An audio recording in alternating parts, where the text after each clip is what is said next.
Hello everybody, this is Pam Blair at Yoga Bug Real Estate, and I'm here to bring you a weekly update on what's happening in the Portland metro real estate market during the COVID-19 pandemic.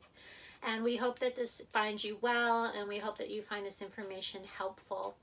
I would say that two themes have woven themselves through my week anyway, and I think probably my colleagues, at least the ones that I'm speaking with, seem to be having similar experiences. One theme that's going through my week is the word essential. And thankfully, real estate is considered an essential business in the Portland metro market. And so we are out there helping our clients buy and sell property during this time to the best of our ability. But we are noticing that people who essentially need to buy and sell right now are the people who are buying and selling right now. So although things have slowed, things are moving forward simultaneously. And so those are my two themes, the essential part of business and that things have slowed, but they're moving forward. And that really happens, at least I have witnessed it, and what the experts say, that in any time of uncertainty, people tend to pause when it comes to making a big decision, including a real estate decision. So, and even Warren Buffett, I'm not quoting him directly, but basically he has said, anytime you make a decision about buying or selling real estate, it should be a long-term decision, if at all possible, rather than a decision based upon the particular moment. Hopefully we are making a proactive decision as opposed to a reactive decision. So as I said, we are helping people in their buying and selling process. We are doing everything as virtually as we possibly can, including communication. Although I have picked up the telephone and had more conversations, wonderful conversations this week than I have in a really long time, and I'm grateful for that. But we're doing virtual tours. There are no open houses at all in Portland right now. There are no broker opens, but there are ways online to visit properties. And certainly we are still doing showings if the seller allows showings to happen. And then on our list side, we are having really honest conversations with both our buyers and sellers, really, about what people are comfortable with and trying to accommodate and take measures so that they feel safe, we feel safe, and that at the same time we can get done what we need to get done. So that's what we see happening. A lot of people are saying to me, well, Pam, are prices dropping? What's happening? So I can't speak to whether or not prices are dropping right now. We've only been in this for a couple of weeks, although I think a lot of us feel like it's been a lot longer. And I think the data is a little premature to make that decision. It usually takes 30 days for at least 30 days for a house to go on the market and close. So in April, we'll have some good statistics that tell us what exactly is happening with prices in the Portland metro real estate world, and I will give you that with my market update in the middle of April. What I see happening when I'm showing homes, and I tend to be showing a lot of homes in the 500,000 and above range, which is a little bit higher than our average price range, is that if a property is new to the market, if it is priced well, and if it is marketed well, then it is getting showings, maybe not as many as it did before, and it is also getting offers. So maybe not 20 offers, but getting an offer.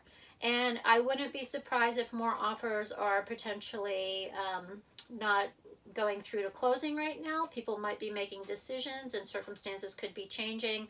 So there's probably more volatility in the market right now, even when a buyer gets under contract.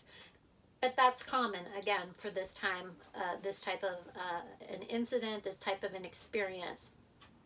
My colleagues that I'm talking to nationally, they're pretty much mirroring what I'm experiencing here in Portland, that buyers and sellers are still actively out there, that they haven't seen a drastic change in prices yet, or just drastic change in time on the market, but they do notice an overall slowdown of their business, that things are very essential. With regards to the stimulus bill that came out last week that the Senate passed, there were some really important provisions for homeowners and for real estate in that bill. One being is that there is a provision for mortgages.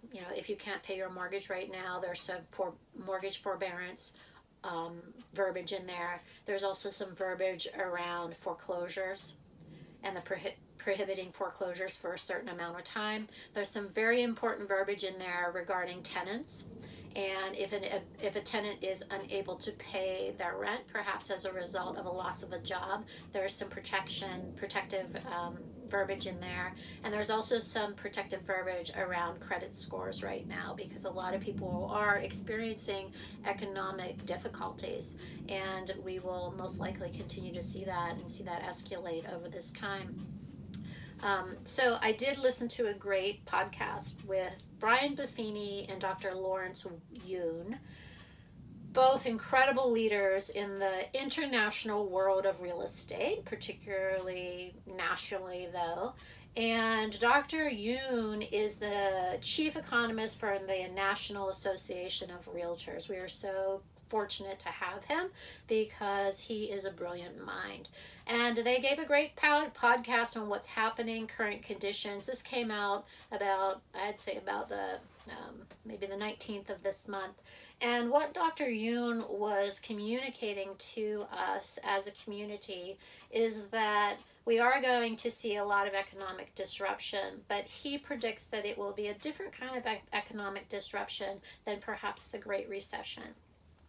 That if we do have some type of a recession as a result of what's happening right now with COVID-19, that hopefully it will be a more short-lived recession, and that the real estate market was very strong going into this particular experience. We had low inventory, low interest rates, unemployment was very low, and that so he's predicting that when we come out of it, that we will be able to bounce back at a much faster pace than we did the Great Recession. And he is looking at countries like Korea who are starting to come out the other end in his opinion of this, and he's seeing events happen again and people to get back into the economy. So that's very promising news. I will continue to stay updated both nationally and locally for you. Know that we are here for you. We're here as just an ear to listen. We love to connect with you. And think of us as a resource. We're here to help you in any way during this time. We are community service oriented agents. We will always be that. And the most important thing to us is your well-being. So please reach out, and we hope you have a wonderful week. I'll give you an update next week.